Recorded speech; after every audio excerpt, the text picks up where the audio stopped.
Hey everybody, Gino here with Gino's Best Movie Reviews, and I'm here to talk to you about the 2024 movie Kraven the Hunter.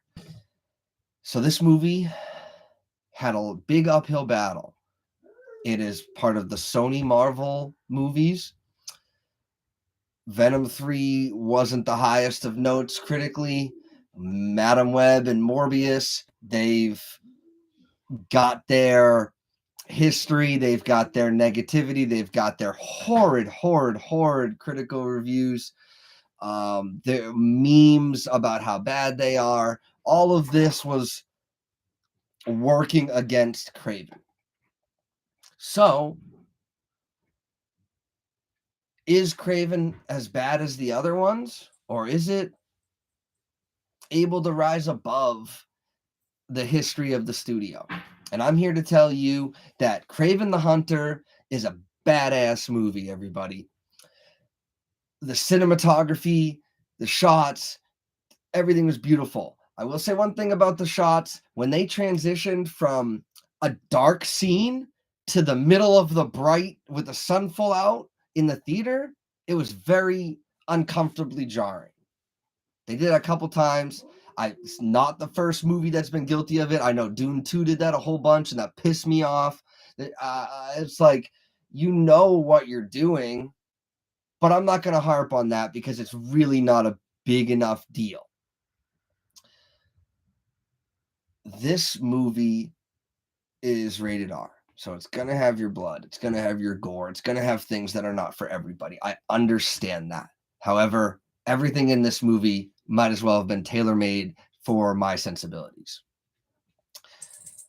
The most important thing about a movie that I appreciate, or at least with this one, is that it treated its audience like adults.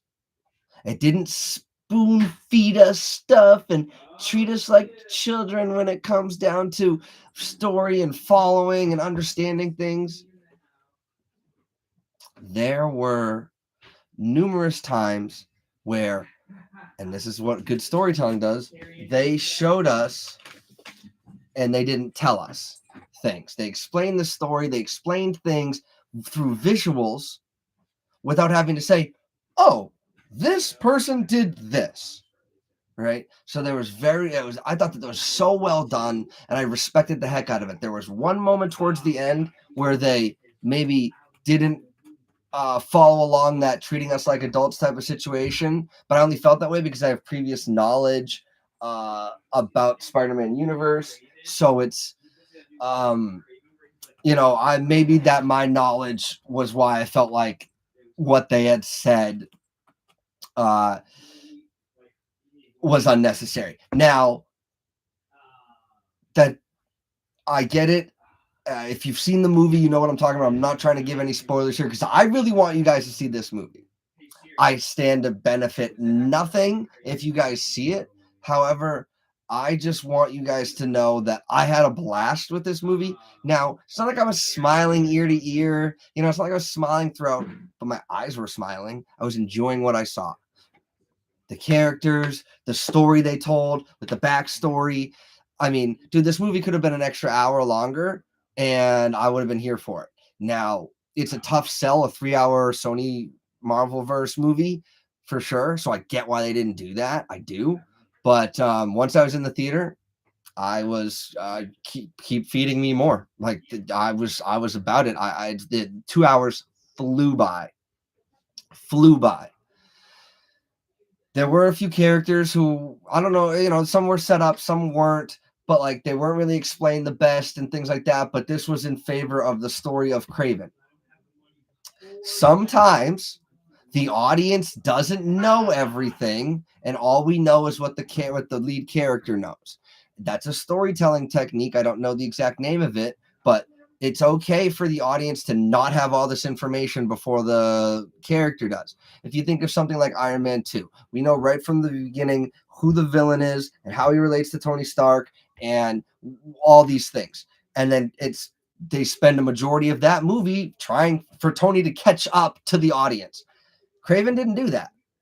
We learned along with Kraven, there was no We know something, we're waiting for him to find it out. We could have guessed things maybe, but there was nothing that was overtly told other than, some of the condition of the lead villain and things like that, and some of the, you know, swerves for Kraven. But I mean, like, not like really, like this treated us like adults. I mean, it's the best way to put it. As an R-rated, kind of not the most humorous, even though there were some pretty funny parts. I mean, not pretty funny, but there were humorous parts. This was, it's a tough sell. I don't expect it to make a lot of money, especially if it was 3 hours long, like I would have probably preferred. I really hope it makes money. I really hope you guys enjoyed it like I did. I'm sure I'm missing some of the points here, but the kills were great. It wasn't as gory as I thought, but if you don't like blood, you're not going to like this. Like, let's just call it like it is. I mean, if blood makes you not like something, then you're just not going to like it. Doesn't feel that way for me. There are a few characters, again, that were confusing, and there were a few characters that were mentioned or shown, and they didn't really do much more with it. But if you were paying attention to the movie and listening and watching and not zoning out and not saying, oh, I wish they did this, I wish they did that, then you're going to be able to follow it great. Going into this movie, I thought the story was going to be following along with the lines of the comics, where Kraven is hunting these fantastical animal human hybrid creatures, right? Because you see from the trailer, we get Rhino, and I just presumed that, Kraven would be hunting, your vultures and your whatevers, right? So sorry if that's a spoiler, but this movie tells its own story, and it is better for it. The movie would not have been as good for that. And I just want you guys to know that it's very much well worth the watch. I give it 2 thumbs up, even though, is it a 10 out of 10? No, it's not, but it is a solid 7.5 out of 10. Very, very enjoyable. I recommend you guys go check it out. Have you seen it? What did you think? Comment below and let me know, and I will catch you guys on the next one. Bye-bye.